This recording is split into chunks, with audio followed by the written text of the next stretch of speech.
Halo guys, welcome back to my YouTube channel. Bersama aku, Diyurani Pritawati, mahasiswa preklinik semester terakhir.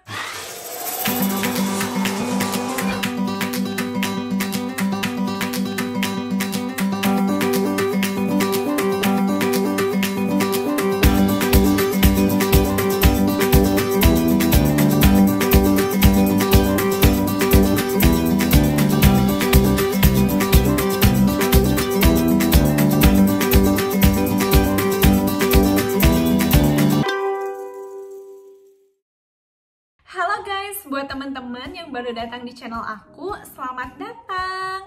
Di sini aku akan berbagi sama teman-teman tentang hal-hal yang chill, yang relax, terus hal-hal tentang medicine, info-info kesehatan, health and beauty, lalu hal-hal tentang traveling, hal-hal yang aku suka.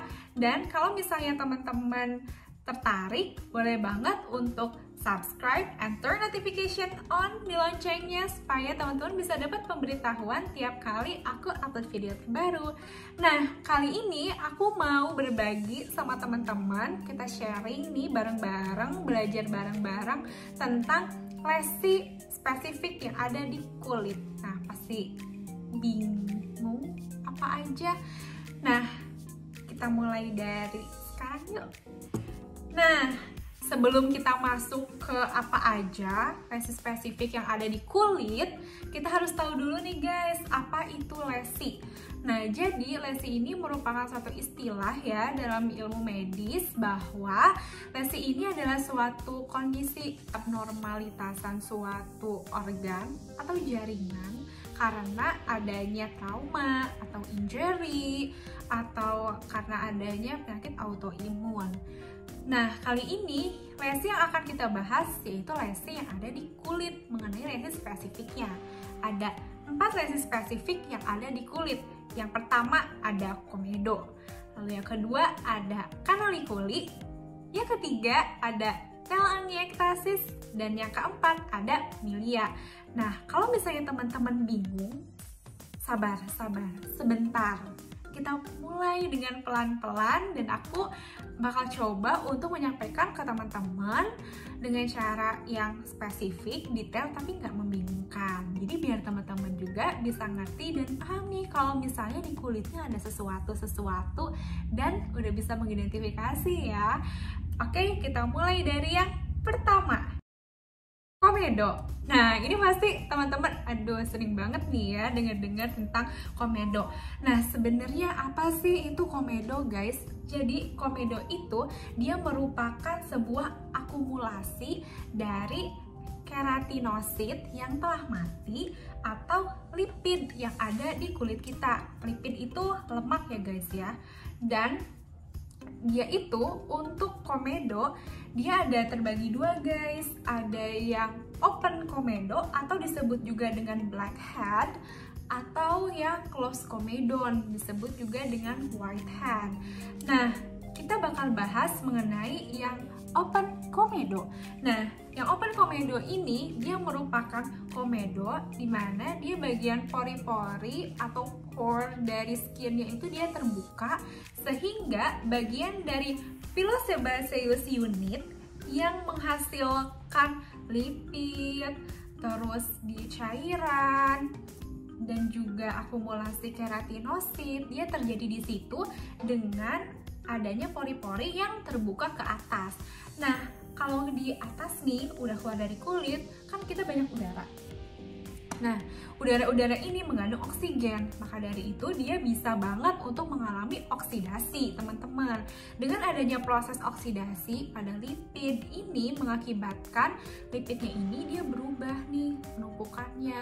Dia berubah warna menjadi warnanya bisa lebih kecoklatan, dan kalau misalnya dalam waktu yang lama gitu ya, dia bisa banget nih berubah menjadi warna hitam. Jadi kita sering banget nih lihat-lihat di kulit kok ada item-item yang dapat dikeluarin gitu ya. Nah, itu dia dapat dikeluarkan dari pori-pori yang menghubungkan dengan pilosebaceous unit yang ada di kulit kita. Nah, itu guys untuk blackhead. Kalau misalnya yang whitehead, dia itu merupakan akumulasi dari komedo yang dia tertutup.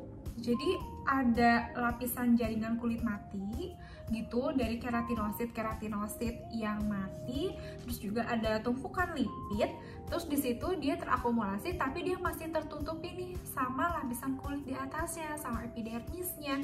Jadinya dia tidak teroksidasi. Karena oksidasi bisa menimbulkan warna hitam gitu ya, berubah warna gitu jadi warna hitam. Tapi kalau misalnya di sini dia kan masih tertutupi nih sama epidermis, jadinya dia nggak teroksidasi, jadi warnanya masih tetap putih aja gitu guys. Dan untuk blackhead sama whitehead ini dia secara mudah untuk dikeluarkan, jadi tinggal melakukan ekstraksi komedo aja tuh sebenarnya dia udah bisa untuk dikeluarkan gitu guys. Nah, gimana sih caranya supaya di kulit kita ini nggak banyak komedo? Caranya itu bisa banget dengan kita mencuci wajah setiap hari 2 kali minimal, jangan terlalu sering karena sabun itu sifatnya basah dan kulit kita pH-nya netral. Kalau misalnya pH netral terus ketemu nih sama zat yang basah, takutnya dia mengalami iritasi. Jadi cuci muka itu baik, tapi jangan terlalu sering karena takutnya mengakibatkan kulit kita jadi ngelupas, iritasi, kemerahan. Jadi sesuai kebutuhan aja ya teman-teman, 2 kali sehari itu udah cukup. Dan itu cuci mukanya yang pakai facial wash ya, yang khusus untuk wajah, jangan pakai sabun buat kulit badan gitu, karena beda banget nih komposisinya. Dan sekarang kita masuk ke lesi spesifik di kulit yang kedua, kanalikuli. Nah, kanalikuli ini merupakan suatu lesi yang ada di kulit yang dia itu terbentuk dari suatu gigitan serangga, terus bisa dari serangga yang penetrasi ke dalam kulit, sehingga dia membuat suatu passageway gitu loh guys. Jadi buat dia masuk ke bagian kulit-kulit lainnya, dia membuat suatu terowongan gitu. Biasanya terowongan ini tuh ada yang kecil sampai nggak kelihatan sama mata kita, dan ada juga yang besar. Kalau misalnya yang besar-besar ini biasanya dia terlihat nih, dia misalnya ada hiperemis atau kemerahan gitu.